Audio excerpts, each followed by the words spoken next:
வணக்கம் ஃப்ரெண்ட்ஸ். சூரியன் புகழ். இப்ப தான் ஃபர்ஸ்ட் டைம் சூரியன் புகழ் பார்க்குறேன். மறக்காம சப்ஸ்கிரைப் பண்ணிக்கோங்க. தொடர்ந்து சூரியன் புகழ ஃபாலோ பண்ணிட்டே இருங்க. இப்ப எத குறித்து பார்க்க போறோம்னா, மத்திய அரசின் விபிஜி ராம்ஜிய பத்தி ஒரு அப்டேட் பார்க்க போறோம். அதாவது மத்திய அரசு விபிஜி ராம்ஜி வந்து ஜூலை 1லேருந்து தொடங்க போகுது.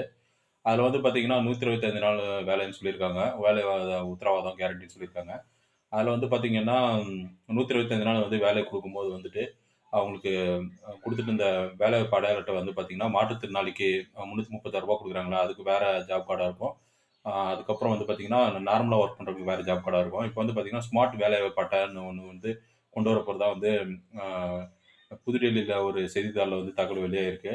மத்திய அரசு சார்புல அந்த மாரி சொல்லியிருக்காங்க அப்படின்னு சொல்லிட்டு, சோசியல் மீடியால வந்த தகவல் தான். அது மட்டும் இல்லாத பார்த்தீங்கன்னா, இப்ப வந்துட்டு புது ஸ்கீம் வந்ததுக்கப்புறம் வந்து பார்த்தீங்கன்னா, எல்லாருக்கும் வந்து குட் கவர்னன்ஸ் ட்ரெய்னிங் குடுப்பாங்களான்றது வந்து எல்லாரும் எதிர்பார்ப்பாங்க.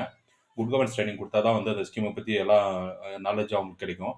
அதனால குட் கவர்னன்ஸ் ட்ரெய்னிங் வந்து கண்டிப்பா வந்து மத்திய அரசு சார்புல வந்து குடுக்குறது வந்து அனைத்து மாவட்டங்களிலும் தமிழகத்தில இம்ப்ளிமெண்ட் பண்ணுவாங்கன்னு நெனைக்கிறோம்.